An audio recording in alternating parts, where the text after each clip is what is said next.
Building a business today is an intensely solitary endeavor. You are competing in a hyper-saturated market, entirely on your own, trying to find your next client before your runway dries up. Decades ago, entrepreneurs in places like Singapore relied on culturally rooted institutions, like the clan associations shown here, to provide capital, kinship, and a built-in network based on shared ancestry. But as global finance modernized the city, those traditional networks faded into cultural preservation societies, leaving a structural vacuum for modern founders searching for reliable, worn introductions. Business Network International, or BNI, stepped into this void. It's a formalized global franchise that promises to solve the entrepreneur's isolation by granting them a localized monopoly built on a philosophy called giver's gain.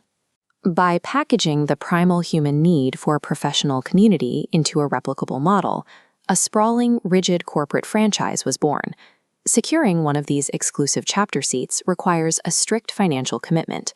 In Singapore, a new member pays around $1,700 for initial application and franchise dues, plus roughly $3,000 a year in weekly venue and catering fees. Every participant also pays a massive temporal tax. Members are strictly required to attend a 90-minute weekly meeting, conduct multiple one-on-one networking sessions, log referrals, and recruit visitors to keep their seat. This equation breaks down exactly what that time costs. We calculate the total opportunity cost by taking the hours spent in meetings, one-on-ones, and admin tasks, multiplying that by 50 active weeks, and applying the member's hourly billable rate. For a professional billing at $150 an hour, the hidden temporal cost of maintaining a BNI membership reaches $37,500 a year.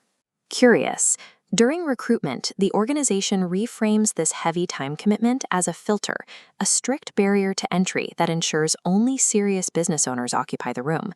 To enforce that commitment, the franchise tracks every single interaction through the Palms report, which meticulously logs attendance, absences, and the precise flow of capital between members.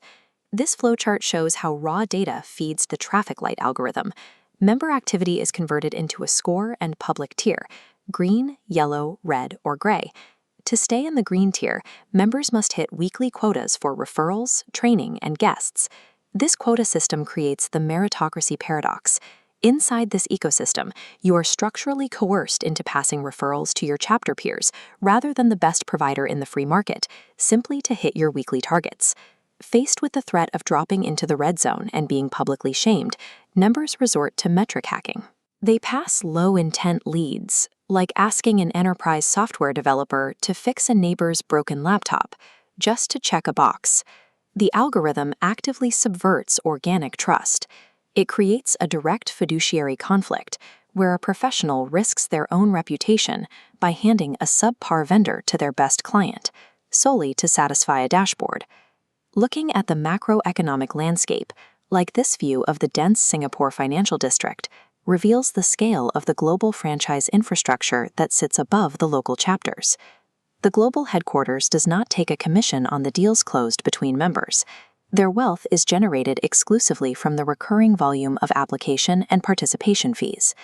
This revenue model creates systemic pressure on members to relentlessly recruit visitors. If a chapter stops growing, it faces disbandment by regional directors, as seat volume is the franchisor's primary metric of success. This relentless mandate for expansion frequently dilutes the vetting process. Across global forums, former members report how the desperate need to fill seats has allowed malicious actors to infiltrate the network, leading to catastrophic affinity fraud and scams. Under the guise of mutual benefit, members are paying for the privilege of acting as highly surveilled, unpaid sales representatives for a global franchisor. BNI operates as a highly specific, engineered economic engine that yields predictable results based on your industry. For professionals in high-frequency business-to-consumer trades, like plumbing, real estate, or general insurance, the localized monopoly model works exceptionally well as a customer acquisition tool. But the system fails specialized corporate services. Because of a profound information asymmetry, a local baker or residential agent lacks the corporate access to identify a company needing a multi-site network infrastructure upgrade. For those specialized professionals, the realization sets in that the ecosystem is structurally incompatible with their sales cycle, leaving them exhausted by the administrative overhead. The ultimate cost of this model is the psychological toll of a gamified networking environment, where every handshake is tracked and human relationships are reduced to a transactional quota. When friendship and trust are industrialized to feed a corporate metric, the foundation of professional integrity erodes.